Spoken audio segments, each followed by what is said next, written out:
ಫಲಿತಾಂಶವನ್ನ ಪ್ರಕಟಿಸಿ ತಾವೆಲ್ಲ ಚಾಯ್ಸ್ ಆಗ್ತಾ ಇದ್ದೀರಾ. ವಿಶೇಷವಾಗಿ ನೀಟ್ ಫಲಿತಾಂಶ ಪ್ರಕಟ ಆಗಿದೆ.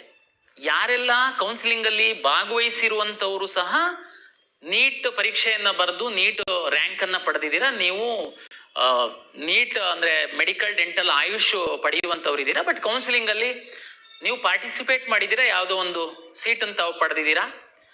ಇಲ್ಲಿವರೆಗೆ ಕೌನ್ಸಿಲಿಂಗ್ ಅಲ್ಲಿ ಭಾಗವಹಿಸಿನೇ ಇಲ್ಲ, ಆದ್ರೆ CET ಎಕ್ಸಾಮ್ ತಾವು ಬರ್ದಿರ್ಬೋದು, ಅಪ್ಲಿಕೇಶನ್ ಹಾಕಿದ್ದೀರಾ. ಬಟ್ ನೀಟ್ ಅನ್ನ ಅಷ್ಟೇ ರಿಸಲ್ಟ್ ಬರಲಿ, ನೀಟ್ ಪರೀಕ್ಷೆ ಆಧರಿಸಿ ನಾವು ಮೆಡಿಕಲ್ಗೆ ನಾವು ಭಾಗವಹಿಸಬೇಕು ಅನ್ನುವಂತಹ ಪೋಷಕರು ವಿದ್ಯಾರ್ಥಿಗಳಿದ್ದೀರಾ.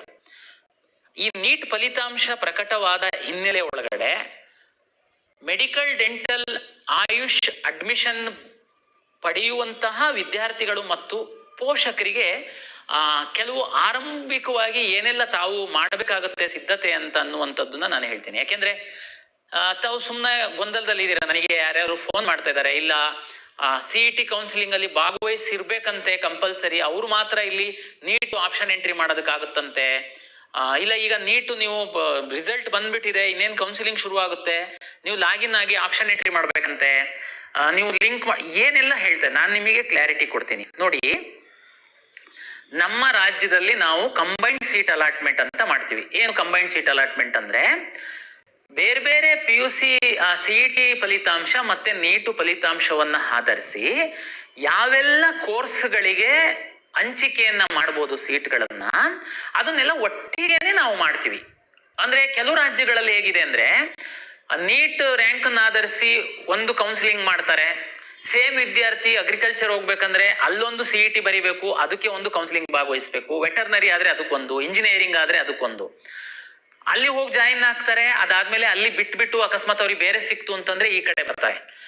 ಈ ತರ ಆಮೇಲೆ ಬೇರೆ ಬೇರೆ ಟೈಮ್ ಅಲ್ಲಿ ಕೌನ್ಸಿಲಿಂಗ್ ನಡೆಯುತ್ತೆ. ಬಟ್ ನಮ್ಮ ರಾಜ್ಯದಲ್ಲಿ ಆ ರೀತಿ ಇಲ್ಲ. ನಮ್ಮಲ್ಲಿ ಎಲ್ಲಾ ವೃತ್ತಿಪರ ಕೋರ್ಸುಗಳಿಗೆ ಕಂಬೈನ್ಡ್ ಕೌನ್ಸಿಲಿಂಗ್ ನಾವು ಮಾಡುವಂತದ್ದು. ಹಾಗಾಗಿ ಯಾರೆಲ್ಲ CET ಅಪ್ಲಿಕೇಶನ್ ಹಾಕಿದೀರಾ, ನೀವು ನೀಟ್ ಪರೀಕ್ಷೆಯನ್ನ ಸಹ ಬರ್ದಿದ್ದೀರಾ, ನೀಟ್ ಫಲಿತಾಂಶ ಪ್ರಕಟ ಆಗಿದೆ.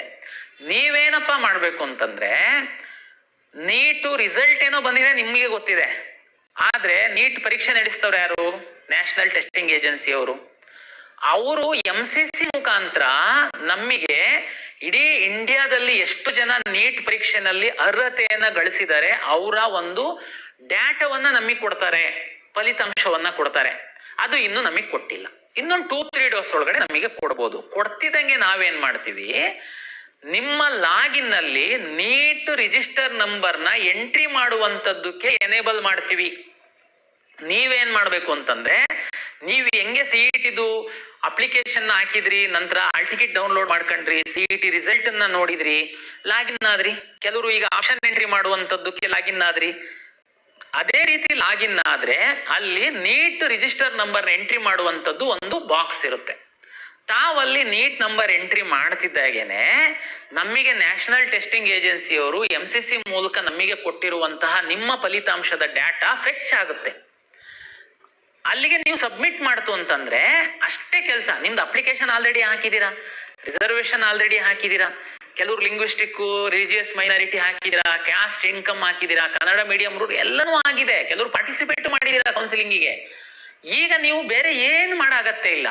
ನೀವು ನೀಟ್ ನಂಬರ್ನ ನಿಮ್ಮ ಅಪ್ಲಿಕೇಶನ್ಗೆ ಲಿಂಕ್ ಮಾಡಿದ್ರೆ ನಿಮ್ಮ ನೀಟ್ ರ್ಯಾಂಕು ಇಲ್ಲಿಗೆ ಫೆಚ್ ಆಗಿ ಬಂದು ಕುತ್ಕೊಳ್ಳುತ್ತೆ. ನೆಕ್ಸ್ಟ್ ನೀವು ನಿಮ್ಮ ವೆರಿಫಿಕೇಶನ್ ಸ್ಲಿಪ್ ಅನ್ನ ಮತ್ತೊಮ್ಮೆ ತಾವು ಡೌನ್ಲೋಡ್ ಮಾಡಿದ್ರೆ ಅದರಲ್ಲಿ ನೀಟ್ ರ್ಯಾಂಕು ಡಿಸ್ಪ್ಲೇ ಆಗುತ್ತೆ. ಈಗ ಆಲ್ರೆಡಿ ನಿಮಗೆ ಇಂಜಿನಿಯರಿಂಗು, ವೆಟರ್ನರಿ, ಅಗ್ರಿಕಲ್ಚರ್ ಇವೆಲ್ಲ ರ್ಯಾಂಕ್ ಬಂದಿದಾವೆ. ನೀಟ್ ರ್ಯಾಂಕ್ ಒಂದು ಅಲ್ಲಿ ಬಂದು ಕುತ್ಕೊಳ್ಳುತ್ತೆ.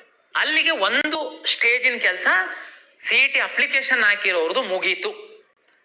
ನೆಕ್ಸ್ಟ್ ಏನ್ ಮಾಡ್ಬೇಕು ಅಂತಂದ್ರೆ MCC ಅವರು ಟೈಮ್ ಟೇಬಲ್ ನ ಅನೌನ್ಸ್ ಮಾಡ್ತಾರೆ. ಫಸ್ಟ್ ರೌಂಡ್ ಕೌನ್ಸಿಲಿಂಗ್ ಸ್ಟೇಟ್ ಅವರು ಯಾವಾಗ ಮಾಡಬೇಕು, ನ್ಯಾಷನಲ್ MCC ಅವರು ಯಾವಾಗ ಮಾಡ್ತಾರೆ ಅಂತ. ಆ ಟೈಮ್ ಟೇಬಲ್ ಪ್ರಕಾರನೇ ನಾನು ಕೌನ್ಸಿಲಿಂಗ್ ಮಾಡಬೇಕು, ಆ ಟೈಮ್ ಟೇಬಲ್ ಪ್ರಕಾರನೇ ನಾನು ರಿಸಲ್ಟ್ ಪಬ್ಲಿಷ್ ಮಾಡಬೇಕು. ಅಲ್ಲಿ ಏನು ಗೊಂದಲ ಆಗಲ್ಲ. ಸದ್ಯಕ್ಕೆ ನೀವು ಟೆನ್ಷನ್ ಮಾಡ್ಕೊಂಡು ಅಲ್ಲಿ ಇಲ್ಲಿ ಓಡಾಡೋದು, ಅವ್ರು ಗೈಡ್ ಮಾಡ್ತಾರೆ, ಇವ್ರು ಗೈಡ್ ಮಾಡ್ತಾರೆ, ಪೇಯ್ಡ್ ಕೌನ್ಸಿಲಿಂಗ್ ಏನ್ ತಲೆ ಬಿಸಿ ಮಾಡಬೇಡಿ. ನೀವು ಸದ್ಯಕ್ಕೆ CET ಅಪ್ಲಿಕೇಶನ್ ಹಾಕಿದೀರಾ, ಕೆಲವರು ಕೌನ್ಸಿಲಿಂಗ್ ಅಲ್ಲಿ ಭಾಗವಹಿಸಿದ್ರ, ಕೆಲವರು ಭಾಗವಹಿಸದೇ ಇರಬಹುದು. ನೀವು ಇನ್ನೊಂದು 3-4-5 ಡೇಸ್ ಒಳಗಡೆ ನೀಟ್ ರಿಸಲ್ಟ್ ಡಾಟಾ ಕೆಇಎಗೆ ಬರುತ್ತೆ. ನಾವು ನಿಮ್ಮ ಲಾಗಿನ್ ನಲ್ಲಿ ನೀಟ್ ನಂಬರ್ನ ಎಂಟ್ರಿ ಮಾಡೋದಕ್ಕೆ ಹೇಳ್ತೀವಿ. ಅಲ್ಲಿವರೆಗೆ ಸುಮ್ಮನೆ ಸರ್ ನಮಗೆ ಹೆಂಗ್ ಗೊತ್ತಾಗುತ್ತೆ ಸರ್ ನಾವು ನಿಮ್ಮ ವೆಬ್ಸೈಟ್, ಚಿಂತೆ ಮಾಡಬೇಡಿ. ನೀವು ಕೆಇಎ ಅಪ್ಲಿಕೇಶನ್ ಹಾಕುವಾಗ ಏನ್ ರಿಜಿಸ್ಟರ್ ನಂಬರ್ ಮಾಡಿದೀರಾ ಅಲ್ಲಿಗೆ ನಾವು ನಿಮಗೊಂದು ವಾಟ್ಸಪ್ SMS ಕಳಿಸ್ತೀವಿ. ನೀವು ಸುಮ್ಮನೆ ಟೆನ್ಷನ್ ಮಾಡ್ಕೊಂಡು ಏನು ಓಡಾಡೋದು ಬೇಡ, SMS ಕಳಿಸ್ತೀವಿ. ಅವಾಗ ನೀವು ನಂಬರ್ನ ಲಿಂಕ್ ಮಾಡಿ ಸಾಕು. ಬೇರೆ ಈಗ ಏನ್ ಮಾಡ್ಬೇಕು ಹಂಗಿದ್ರೆ, ಬರೀ ಈಗ ನಿಮ್ದು ಉದಾಹರಣೆಗೆ 1,00,000 ರ್ಯಾಂಕ್ ಬಂದಿದೆ, 50,000 ರ್ಯಾಂಕ್ ಬಂದಿದೆ. ಸರ್ ನನಗೆ ಗೌರ್ಮೆಂಟ್ ಸೀಟ್ ಸಿಗುತ್ತಾ ಸರ್, ಪ್ರೈವೇಟ್ ಕಾಲೇಜಲ್ಲಿ ಸೀಟ್ ಸಿಗುತ್ತಾ ಸರ್, ನಾನು ಮ್ಯಾನೇಜ್ಮೆಂಟ್ ಸೀಟಿಗೆ ಹೋಗ್ಬೇಕು ಸರ್, ಸೀಟಿಗೆ ಹೋಗ್ಬೇಕಾ, ಇದು ಎಲ್ಲ ಗೊಂದಲ ಇದೆ. ಇದಕ್ಕೆ ನೀವೇನ್ ಮಾಡಿ, ಕರ್ನಾಟಕ ರಾಜ್ಯದಲ್ಲಿ ಸರ್ಕಾರಿ ಮೆಡಿಕಲ್ ಕಾಲೇಜುಗಳು ಎಷ್ಟಿದಾವೆ ಅದರಲ್ಲಿರುವಂತಹ ಸೀಟುಗಳ 85% ಸೀಟುಗಳು ಕೆಇಎ ಮೂಲಕ ಅಲಾಟ್ ಆಗುತ್ತೆ. ಕರ್ನಾಟಕ ರಾಜ್ಯದಲ್ಲಿರುವಂತಹ ಖಾಸಗಿ ಮೆಡಿಕಲ್ ಕಾಲೇಜುಗಳ 100% ಸೀಟುಗಳು ಕೆಇಎ ಮುಖಾಂತರನೇ ಅಲಾಟ್ ಆಗುತ್ತೆ. ಆದ್ರೆ ಅಲ್ಲಿ ಆ ಸೀಟ್ಗಳಲ್ಲಿ ಶೇರಿಂಗ್ ಬೇರೆ ಬೇರೆ ಇರುತ್ತೆ. ಉದಾಹರಣೆಗೆ ಒಂದು ಖಾಸಗಿ ಮೆಡಿಕಲ್ ಕಾಲೇಜ್ ಇದೆ ಅಂದ್ರೆ ಅದರಲ್ಲಿ 100 ಸೀಟುಗಳಿದೆ ಅಂತಂದ್ರೆ 40 ಸೀಟುಗಳು ಕೆಇಎ ಮೂಲಕ ಸರ್ಕಾರಿ ಫೀಸಿಗೆ ಹಂಚಿಕೆ ಮಾಡಲಾಗುತ್ತೆ. ಉಳಿದ 40 ಸೀಟುಗಳು ಹೈಯರ್ ಫೀಸ್, ಪ್ರೈವೇಟ್ ಸೀಟ್ ಅಂತ ನಾವು ಕರಿತೀವಿ. ಅದು ಫೀಸ್ ಜಾಸ್ತಿ ಇರುತ್ತೆ, 12.5 ಲಕ್ಷದಷ್ಟು ಲಾಸ್ಟ್ ಇತ್ತು. ಈ ವರ್ಷ ಗೌರ್ಮೆಂಟ್ ಜಿಒ ಬರುತ್ತೆ, ಏನ್ ಚೇಂಜ್ ಆಗಿಲ್ಲ, ಅಷ್ಟೇ ಫೀಸ್ ಇರುತ್ತೆ. ಇನ್ನ 20% ಸೀಟ್ಗಳಿದೆ ಅಂದ್ರೆ 40 ಗೌರ್ಮೆಂಟ್ ಆಯ್ತು, 40 ಸೀಟ್ ಆಯ್ತು, ಇನ್ನ 20% ಸೀಟ್ ಇದೆ. ಅದರಲ್ಲಿ 5% ಮ್ಯಾನೇಜ್ಮೆಂಟ್ ಸೀಟು, ಇನ್ನ 15% NRI ಸೀಟು. ಈ 20% ಸೀಟಿಗೆ ಮಾತ್ರ ಕಾಲೇಜ್ ಅವರು ಫೀಸ್ ಅನ್ನ ನಮಗೆ ಕಮ್ಯುನಿಕೇಟ್ ಮಾಡ್ತಾರೆ, ನಾವು ಅದನ್ನ ಡಿಸ್ಪ್ಲೇ ಮಾಡ್ತೀವಿ. ಪೇರೆಂಟ್ಸ್ ಈಗ ನೀವು ಕೇಳ್ಬೋದು, ಸರ್ ಗೌರ್ಮೆಂಟ್ ಸೀಟ್ 40%, 40% ಸೀಟು ಸರ್ಕಾರನೇ ಫೀಸ್ ಫಿಕ್ಸ್ ಮಾಡುತ್ತೆ ಅಂತ ಹೇಳ್ತೀರಾ. ರಿಮೈನಿಂಗ್ 20% 5% NRI ಮತ್ತೆ 15% 5% ಮ್ಯಾನೇಜ್ಮೆಂಟ್, 15% NRI ಸೀಟಿಗೆ ಕಾಲೇಜ್ ಅವರೇ ಫೀಸ್ ಫಿಕ್ಸ್ ಮಾಡ್ಬೇಕು ಅಂತ ಹೇಳ್ತೀರಾ. ಹಂಗಾಗಿ ನಮ್ಮ ಪಕ್ಕದಲ್ಲೇನೆ ಕಾಲೇಜ್ ಇದೆ ಸರ್, ನಮಗೆ ಬಹಳ ಆತ್ಮೀಯರಿದ್ದಾರೆ, ನಾವು ಹೋಗಿ ಅಡ್ಮಿಷನ್ ಹಾಕ್ತಿವಿ, ನಾವು ಹೋಗಿ ಬುಕ್ ಮಾಡ್ತೀವಿ. ನೋ, ನಾನು ಅವಾಗಲೇ ಹೇಳಿದೆ, ಅವರು ಫೀಸ್ ಫಿಕ್ಸ್ ಮಾಡ್ಬೋದು 20%ಗೆ. 100% ಖಾಸಗಿ ಕಾಲೇಜುಗಳ ಸೀಟು ಕೆಇಎ ಮೂಲಕ ನೀಟ್ ರ್ಯಾಂಕ್ ಆಧರಿಸಿ ಅಲಾಟ್ ಆಗುತ್ತೆ. ದಯಮಾಡಿ ಅರ್ಥ ಮಾಡ್ಕೊಳ್ಳಿ. ಯಾರೋ ಮಧ್ಯವರ್ತಿಗಳು ನಿಮಗೆ ಮ್ಯಾನೇಜ್ಮೆಂಟ್ ಸೀಟ್ ಕೊಡಿಸ್ತೀವಿ, ನಮಗ್ ಪರಿಚಯ ಇದ್ದಾರೆ, ನಂಬಬೇಡಿ. ಮ್ಯಾನೇಜ್ಮೆಂಟ್ ಸೀಟು ಯಾರು ಕೊಡೋದಕ್ಕಾಗಲ್ಲ, ಕಾಲೇಜ್ ಅವರು ಡೈರೆಕ್ಟ್ ಅಡ್ಮಿಷನ್ ಮಾಡೋದಕ್ಕಾಗಲ್ಲ, ಅದು ಕೆಇಎ ಮೂಲಕನೇ ಅಡ್ಮಿಷನ್ ಆಗುತ್ತೆ. ದಯಮಾಡಿ ಅರ್ಥ ಮಾಡ್ಕೊಳ್ಳಿ. ಪ್ರೈವೇಟ್ ಗೌರ್ಮೆಂಟ್ ಕಾಲೇಜಲ್ಲಿ 85% ಹೇಳಿದೆ, 15% ಗೌರ್ಮೆಂಟ್ ಸೀಟ್ಗಳು MCC ಮೂಲಕ ಅಲಾಟ್ ಆಗುತ್ತೆ. ರಾಜ್ಯದಲ್ಲಿ ಒಂದಷ್ಟು ಡೀಮ್ಡ್ ಮೆಡಿಕಲ್ ಕಾಲೇಜ್ಗಳಿದಾವೆ, ಆ ಡೀಮ್ಡ್ ಮೆಡಿಕಲ್ ಕಾಲೇಜ್ಗಳದ್ದು ಸೀಟ್ಗಳು ಸಹ MCC ಮೂಲಕ ಅಲಾಟ್ ಆಗುತ್ತೆ. ಆದ್ರೆ ಕೆಲವು ಡೀಮ್ಡ್ ಕಾಲೇಜ್ಗಳವರು ಸರ್ಕಾರಕ್ಕೆ ಒಂದು ಸಣ್ಣ ನಂಬರಿನ ಸೀಟನ್ನ ಬಿಟ್ಕೊಡ್ತಾರೆ. ಆ ಸೀಟ್ಗಳು ಮಾತ್ರ ನಮ್ಮ ನಿಯಮಾನುಸಾರ ರೋಸ್ಟರ್ ಪ್ರಕಾರ ನಮ್ಮಿಂದ ಅಲಾಟ್ ಆಗುತ್ತೆ. ಅದು ಸಣ್ಣ ನಂಬರ್ ಇರುತ್ತೆ. ಹೆಚ್ಚು ಸೀಟ್ಗಳು ಡೀಮ್ಡ್ ಕಾಲೇಜ್ಗಳದ್ದು ಸೀಟ್ ಎಲ್ಲ ಅಲಾಟ್ ಆಗುವಂಥದ್ದು ಡೆಲ್ಲಿಯ MCC ಮೂಲಕ. ದಯಮಾಡಿ ಮೆಡಿಕಲ್ ಆಸ್ಪಿರೆಂಟ್ ಏನಿದ್ದೀರಾ, ನೀವು ಗೊಂದಲಕ್ಕೊಳಕಾಗಕ್ಕೆ ಹೋಗ್ಬೇಡಿ. ಇನ್ನ ಕೆಲವರು ಸರ್ ನಾವು ಮೆಡಿಕಲ್ಗೆ ಮಾತ್ರ ಆಸ್ಪಿರೆಂಟ್ ಇದ್ವಿ, ಹಾಗಾಗಿ ನಾವು KCET ಅಪ್ಲಿಕೇಶನ್ನೇ ಹಾಕಿರ್ಲಿಲ್ಲ, ಈಗ ನಾವು ಮೆಡಿಕಲ್ ನೀಟ್ ಎಕ್ಸಾಮ್ ಬರೆದಿದ್ವಿ, ರಿಸಲ್ಟ್ ಬಂದಿದೆ, ನಾವೇನ್ ಮಾಡ್ಬೇಕು? ನೀವು ಅಪ್ಲಿಕೇಶನ್ ಹಾಕಿ. ಅಪ್ಲಿಕೇಶನ್ ಹಾಕಕ್ಕೆ ಹೇಳಿದೀವಿ, ದಯಮಾಡಿ ತಾವು ನೀವು ಫ್ರೆಶ್ ಆಗಿ ಅಪ್ಲಿಕೇಶನ್ ಹಾಕ್ಬೇಕು. ಯಾಕೆಂದ್ರೆ ಏನಾಗುತ್ತೆ, ಇಲ್ಲಿ ಬೇರೆ ರಾಜ್ಯದಲ್ಲಿ ಸಹ ಕನ್ನಡಿಗರು ಹೋಗಿರ್ತಾರೆ, ಅವರು ಅಷ್ಟೊಂದು ಆ ಟೈಮಲ್ಲಿ ಗಮನ ಹರಿಸಿರ್ಲಿಕ್ಕಿಲ್ಲ, ಅವರುಗಳೆಲ್ಲ ಈಗ ಅರ್ಜಿ ಹಾಕಬಹುದು. ಸರ್ ಕರ್ನಾಟಕದ ನೀಟ್ ರ್ಯಾಂಕ್ ಯಾವಾಗ ಬಿಡ್ತೀರಾ? ಕರ್ನಾಟಕದಲ್ಲಿ ನೀಟ್ ರ್ಯಾಂಕ್ ಅಂತ ಒಂದಿರಲ್ಲ, ಪೋಷಕರು ಅರ್ಥ ಮಾಡ್ಕೊಳ್ಳಿ. ಆಲ್ ಇಂಡಿಯಾ ನೀಟ್ ರ್ಯಾಂಕ್ ಏನಿದೆ ಆಲ್ ಇಂಡಿಯಾ ರ್ಯಾಂಕ್. ನಾವು ಅಲಾಟ್ ಮಾಡುವಾಗ ಸಹ ನಿಮಗೆ ಮೆನ್ಷನ್ ಮಾಡುವಂತದ್ದು ನೀಟ್ ರ್ಯಾಂಕ್ ಅಂತಂದ್ರೆ ಅದು ಆಲ್ ಇಂಡಿಯಾ ರ್ಯಾಂಕ್ ಏನೆ, ಕರ್ನಾಟಕ ರ್ಯಾಂಕ್ ಇರಲ್ಲ. ನಾವು ನಮ್ಮ ವಿದ್ಯಾರ್ಥಿಗಳಿಗೆ ಅನುಕೂಲ ಆಗಲಿ ಅಂತ ನ್ಯಾಷನಲ್ ಟೆಸ್ಟಿಂಗ್ ಏಜೆನ್ಸಿ ಅವರಿಂದ ನಮಗೆ ಇಡೀ ಭಾರತ ದೇಶದಲ್ಲಿ ನೀಟ್ ಬರೆದು ಎಲಿಜಿಬಲ್ ಆಗಿರುವಂತವ್ರದ್ದೆಲ್ಲ ಡಾಟಾ ನಮಗೆ ಬಂದಾದ್ಮೇಲೆ ಯಾರೆಲ್ಲ ಕರ್ನಾಟಕದ ಅಡ್ರೆಸ್ ಕೊಟ್ಟಿದ್ದಾರೆ ಅರ್ಜಿ ಹಾಕುವಂತ ಸಂದರ್ಭದಲ್ಲಿ ಆ ವಿದ್ಯಾರ್ಥಿಗಳ ಡೇಟಾನ ತೆಗೆದು ಡಿಸೆಂಡಿಂಗ್ ಆರ್ಡರ್ ಅಲ್ಲಿ ಅಂದ್ರೆ top to bottom serial number wise ಹಾಕ್ತಿವಿ. That is not NEET rank. ಅದು ನಮ್ ಕನ್ನಡಿಗರು ಯಾವ ಸ್ಥಾನದಲ್ಲಿ ಇದ್ದಾರೆ ಅಂತ ಅನ್ನುವಂತ ತೋರ್ಸೋದಕ್ಕೆ ಹಾಕ್ತಿವಿ. ಅಲ್ಲೂ ಒಂದು ಅರ್ಥ ಮಾಡ್ಕೊಳ್ಳಿ, ಅದು 90% ಅಷ್ಟೇನೆ ಕರೆಕ್ಟ್. ಲಾಸ್ಟ್ ಟೈಮ್ ನಾವು ಈ ತರ ಒಂದು ಅಲಾಟ್ ಮಾಡಿದ್ಮೇಲೆ ನಾವು ಸೀಟ್ ಅಲಾಟ್ ಮಾಡುವಾಗ ಕನ್ನಡಿಗರು ಸೀಟು ಅಂದ್ರೆ ನಾರ್ಮಲಿ ತಮ್ಗೆಲ್ಲ ಗೊತ್ತಿದೆ 40% ಸೀಟು ಮತ್ತೆ ಗೌರ್ಮೆಂಟ್ ಮೆಡಿಕಲ್ ಕಾಲೇಜಿನ 85% ಸೀಟು ನಾವು ಅಲಾಟ್ ಮಾಡುವಂತದ್ದು ಕನ್ನಡಿಗರಿಗೆ ಮಾತ್ರ ಎಲ್ಲ ನಿಯಮಾನುಸಾರ. ನಾನು ಡಿಸೆಂಡಿಂಗ್ ಆರ್ಡರ್ ಅಲ್ಲಿ ಕರ್ನಾಟಕದ ರೆಸಿಡೆನ್ಷಿಯಲ್ ಅಡ್ರೆಸ್ ಕೊಟ್ಟಿರೋದು ಒಂದು ಪಟ್ಟಿ ಹಾಕಿದ್ದೆ. ಅದಾದ್ಮೇಲೆ ರಿಸಲ್ಟ್ ಅನೌನ್ಸ್ ಮಾಡಿದಾಗ ಕೆಲವು ವಿದ್ಯಾರ್ಥಿಗಳು ಈ ಪಟ್ಟಿನಲ್ಲಿ ಇಲ್ದಿರೋರು ಅಲ್ಲಿದ್ರು. ಇದು ಹೆಂಗ್ ಸಾಧ್ಯ ನೋಡಿ, ಇವ್ರು ಕನ್ನಡಿಗರೆಲ್ಲ ಅವರಿಗೆ ಗೌರ್ಮೆಂಟ್ ಸೀಟ್ ಕೊಟ್ಟಿದ್ದಾರೆ ಅಂತ. ಹಂಗಿರಲ್ಲ ನೋಡಿ. ಕನ್ನಡಿಗ ಒಬ್ಬ ಡೆಲ್ಲಿನಲ್ಲಿದ್ದಾನೆ, ಕನ್ನಡಿಗ ಒಬ್ಬ ಜಮ್ಮು ಕಾಶ್ಮೀರಲ್ಲಿ ಆರ್ಮ್ ಫೋರ್ಸ್ ಅಲ್ಲಿ ಇದ್ದಾನೆ, ಅವ್ರು ಕರ್ನಾಟಕದ ಅಡ್ರೆಸ್ ಕೊಟ್ಟಿರ್ತಾರೆ ನೀಟ್ ಅಪ್ಲಿಕೇಶನ್ ಅಲ್ಲಿ, ಇಲ್ಲ ಅಲ್ವಾ?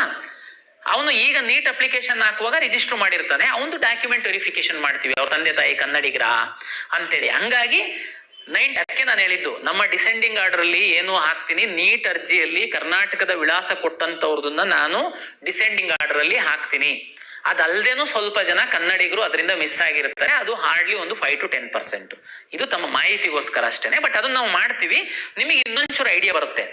ಆ ವರ್ಷ ಯಾವ ಕಾಲೇಜಲ್ಲಿ ಹತ್ತತ್ರ ಬರ್ಬೋದು ಅಂತ ನಿಮಗೊಂದು ಐಡಿಯಾ ಬರುತ್ತೆ ಅಂತಂದ್ರೆ, ತಾವು ಕರ್ನಾಟಕದ್ದು ರ್ಯಾಂಕು ಏನು ತಲೆಬಿಸಿ ಮಾಡಕ್ ಹೋಗ್ಬೇಡಿ. ನೀವು ನೀಟ್ ಆಲ್ ಇಂಡಿಯಾ ರ್ಯಾಂಕ್ನೇ ನೋಡಿ ಚೆಕ್ ಮಾಡ್ಕೊಳ್ಳಿ. ಯಾಕೆಂದ್ರೆ ನಮ್ಮ ಒಂದು ಅಲಾಟ್ಮೆಂಟ್ ಲಿಸ್ಟ್ ಅಲ್ಲೆಲ್ಲ ನಾವೇನ್ ತೋರಿಸಿದೀವಿ ಅದು ಆಲ್ ಇಂಡಿಯಾ ರ್ಯಾಂಕೇನೆ ಇದೆ. ಉದಾಹರಣೆಗೆ ನೀವು ನಿಮಗೆ ಈಸಿ ಆಗೋದಕ್ಕೆ ಸುಮ್ಮನೆ ಗೂಗಲ್ ಹುಡ್ಕೋದು ಅಲ್ಲಿ ಇಲ್ಲಿ ಎಲ್ಲೂ ಹುಡ್ಕಕ್ ಹೋಗ್ಬೇಡಿ. ಕರ್ನಾಟಕ ಪರೀಕ್ಷಾ ಪ್ರಾಧಿಕಾರದ ವೆಬ್ಸೈಟ್ ಓಪನ್ ಮಾಡಿ, ಆ ಕೆಳಗಡೆ ಕಾರ್ನರ್ ಅಲ್ಲಿ KA ಚಾರ್ಟ್ ಬಾಟ್ ಅಂತ ಒಂದಿದೆ ಐಕಾನು, ಅದ್ರ ಮೇಲೆ ಕ್ಲಿಕ್ ಮಾಡಿ ಕಳೆದ ವರ್ಷದ್ದು ಕಟ್ ಆಫ್ ರ್ಯಾಂಕ್ ಬೇಕಂತೇಳಿ ಕ್ಲಿಕ್ ಮಾಡಿ. ಅಲ್ಲಿ ನಿಮಗೆ ಕಳೆದ ವರ್ಷದ್ದು ಕಾಲೇಜ್ ವೈಸ್ ರ್ಯಾಂಕ್ ಸಿಗುತ್ತೆ, ಗ್ರೂಪ್ ವೈಸ್ ಅಂದ್ರೆ caste wise 3A 3B 2A ಸಿಗುತ್ತೆ, ಮ್ಯಾನೇಜ್ಮೆಂಟ್ ಸೀಟ್ ಕಟ್ ಆಫ್ ಏನಿತ್ತು first round second round mop up round, ಯಾವ್ಯಾವ ರೌಂಡ್ ಅಲ್ಲಿ ಯಾವ್ಯಾವ ಕಾಲೇಜಲ್ಲಿ ಯಾವ್ಯಾವ ರ್ಯಾಂಕಿನ ವಿದ್ಯಾರ್ಥಿಗಳಿಗೆ ಸೀಟು ಸಿಕ್ಕಿದೆ ಅನ್ನುವಂಥದ್ದು ನಿಮಗೆ ಒಂದೇ ಇದರಲ್ಲಿ ಸಿಕ್ಬಿಡುತ್ತೆ. ನೀವು ಯಾರಿಗೆ ಕೇಳೋದ್ ಬೇಕಾಗಿಲ್ಲ. ನಮ್ಮ ವೆಬ್ಸೈಟ್ ಅಲ್ಲಿ ಅದು ಸೌಲಭ್ಯ ನಾವು ಮಾಡಿಕೊಟ್ಟಿದ್ವಿ. ದಯಮಾಡಿ ಆ ಸೌಲಭ್ಯನ ಬಳಸ್ಕೊಳ್ಳಿ. ಮುಂದಿನ ಒಂದು ವಾರ ಆಗ್ಬೋದು ನನ್ನ ಪ್ರಕಾರ ಡೇಟಾ ಬಂದು ನಾವು ನಿಮಗೆ ಮೆಡಿಕಲ್ ಎಜುಕೇಶನ್ ಇಂದ ನಮಗೆ ಈ ವರ್ಷದ್ದು ಮೆಡಿಕಲ್ ರಿಲೇಟೆಡ್ ಸೀಟ್ ಮ್ಯಾಟ್ರಿಕ್ಸ್ ಬಂದು ನಾನು ಕೌನ್ಸಿಲಿಂಗ್ ಶುರು ಮಾಡುವಂತದ್ದು. ತಮ್ಗೆಲ್ಲ ಗೊತ್ತಿದೆ, ಈಗ ಫಸ್ಟ್ ರೌಂಡ್ ಇಂಜಿನಿಯರಿಂಗ್ ಕೋರ್ಸ್ ಎಲ್ಲ ಏನ್ ಚಾಯ್ಸ್ ಫಿಲ್ಲಿಂಗು ಮುಗ್ದು ಏನು ನೆಕ್ಸ್ಟ್ ರೌಂಡ್ ಒಂದು ಶುರು ಮಾಡೋದ್ರೊಳಗಡೆ ಅದು ಬರುತ್ತೆ, ಎನೇಬಲ್ ನಾವು ಮಾಡ್ತೀವಿ. ಅಲ್ಲಿವರೆಗೆ ನೀವು ಹೋಮ್ವರ್ಕ್ ಮಾಡ್ಕೊಳ್ಳಿ. ಸುಮಾರು ಜನ ಯಾರು ನಾನು ಈಗಾಗಲೇ ಬೇರೆ ವಿಡಿಯೋದಲ್ಲಿ ಕ್ಲಾರಿಫೈ ಮಾಡಿದ್ದೀನಿ, ಯಾರು ಕೌನ್ಸಿಲಿಂಗ್ ಅಲ್ಲಿ ಭಾಗವಹಿಸಿದೀರಾ, ಮೆಡಿಕಲ್ ಆಸ್ಪರೆಂಟ್ ಇದ್ದೀರಾ, ದಯಮಾಡಿ ಅಡ್ಮಿಷನ್ ಆಗಕ್ಕೆ ಹೋಗ್ಬೇಡಿ. ಚಾಯ್ಸ್ 2 ಹಾಕಿ ವೆಯ್ಟ್ ಮಾಡಿ. ನಾನು ಮೆಡಿಕಲ್ ಡೆಂಟಲ್ ಆಯ್ ಸೀಟ್ ಮೆಟ್ರಿಕ್ಸ್ ಬರ್ತಿದಂಗೆ ನಿಮ್ಲಾಗಿನ ಡಿಸ್ಪ್ಲೇ ಆಗುತ್ತೆ, ತಾವು ಅದಕ್ಕೆ ಆಪ್ಷನ್ ಎಂಟ್ರಿ ಮಾಡಬಹುದು. ಫಾರ್ಮಸಿ ಕೋರ್ಸು ಏನು 2 ಇತ್ತು, B ಮತ್ತೆ D ಫಾರ್ಮಾ, ಅದು ನಮಗೆ ಸೀಟ್ ಮೆಟ್ರಿಕ್ಸ್ ಬರ್ಲಿಲ್ಲ, ಹಂಗಾಗಿ ನಾವು ಎನೇಬಲ್ ಮಾಡಿಲ್ಲ. ಅವರು ಸೀಟ್ ಮೆಟ್ರಿಕ್ಸ್ ಕೊಡ್ತು ಅಂತಂದ್ರೆ ಸೆಕೆಂಡ್ ರೌಂಡ್ ಅಲ್ಲಿ ನಾವು ಎನೇಬಲ್ ಮಾಡ್ತೀವಿ. ಕರ್ನಾಟಕ ಪರೀಕ್ಷಾ ಪ್ರಾಧಿಕಾರ ಬೇರೆ ಬೇರೆ ಇಲಾಖೆಗಳು ಕೊಡುವಂತದ್ದನ್ನೆಲ್ಲ ತೆಗೆದುಕೊಂಡು ನಾವು ಕೌನ್ಸಿಲಿಂಗ್ ಮಾಡುವಂತದ್ದು. ನಿರಂತರವಾಗಿ ಎಲ್ಲಾ ಇಲಾಖೆಗಳ ಜೊತೆ ನಾವು ಸಂಪರ್ಕದಲ್ಲಿದ್ದು ಮನವಿಯನ್ನ ಮಾಡಿ ಮಾಡಿ ಮಾಡಿ ಆದ್ರೆ ನಾವು ಟೈಮ್ ಟೇಬಲ್ ಸಹ ಫಾಲೋ ಮಾಡ್ಬೇಕಾಗತ್ತೆ. ಹೆಚ್ಚು ವಿದ್ಯಾರ್ಥಿಗಳ ಹಿತದೃಷ್ಟಿಯನ್ನ ಸಹ ನಾವು ಕಾಪಾಡಬೇಕಾಗುತ್ತೆ.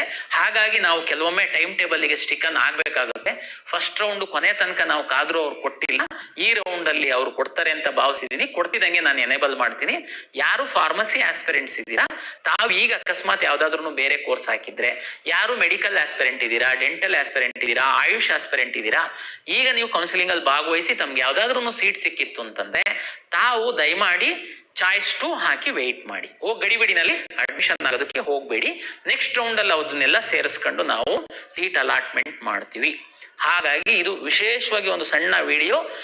ನೀಟ್ ಪರೀಕ್ಷೆ ಬರೆದು ಫಲಿತಾಂಶ ಪ್ರಕಟ ಆಗಿ ಇರುವಂತಹ ಪೋಷಕರು ವಿದ್ಯಾರ್ಥಿಗಳಿಗೆ ನಮಗೆ ಸೀಟ್ ಸಿಗುತ್ತೋ ಬಿಡುತ್ತೋ ಸಿಗಲ್ವೋ ಏನ್ ಮಾಡ್ಬೇಕು ಅದೆಲ್ಲ ಗೊಂದಲಕ್ಕೆ ಪರಿಹಾರ ಕಳೆದ ವರ್ಷದ್ದು ಕಟ್ ಆಫ್ ನೋಡಿ ನೀವೊಂದು ತೀರ್ಮಾನ ಮಾಡಿ. ಸರ್ ಅದು ಮ್ಯಾನೇಜ್ಮೆಂಟಿಗೆ ಹೋಗ್ಬೇಕಾ, PCT ಹೋಗ್ಬೇಕಾ, ಅಕಸ್ಮಾತ್ ಪ್ರೈವೇಟ್ ಸೀಟ್ ಸಿಕ್ತು ಅಂತಂದ್ರೆ ನಾನು ನೆಕ್ಸ್ಟ್ ರೌಂಡ್ ಅಲ್ಲಿ ಏನ್ ಮಾಡ್ಬೇಕು, ಅದು ಎಲ್ಲ ನಾನು ಹೇಳ್ತೀನಿ ಮುಂದಿನ ವಿಡಿಯೋದಲ್ಲಿ. ಒಮ್ಮಿಗೆನೆ ಎಲ್ಲ ತಲೆಬಿಸಿ ಮಾಡಬೇಡಿ. ಸದ್ಯಕ್ಕೆ ಎಲ್ಲ ಕಳೆದ ಹಿಂದಿನ ವರ್ಷಗಳ ಕಟ್ ಆಫ್ ನೋಡ್ಕೊಳ್ಳಿ. ನಾನು ಲಿಂಕ್ ಓಪನ್ ಮಾಡಿದಾಗ ನಿಮ್ಮ ನೀಟ್ ರ್ಯಾಂಕ್ ಅನ್ನ ಇನ್ಸರ್ಟ್ ಮಾಡಿ ನಿಮ್ದು ವೆರಿಫಿಕೇಶನ್ ಸ್ಲಿಪ್ ಡೌನ್ಲೋಡ್ ಮಾಡ್ಕೊಳ್ಳಿ, ಅದರಲ್ಲಿ ನಿಮ್ಮ ನೀಟ್ ರ್ಯಾಂಕ್ ಡಿಸ್ಪ್ಲೇ ಆಗುತ್ತೆ. ಇಷ್ಟೇ ಈಗ ಮಾಡಬೇಕಾಗಿ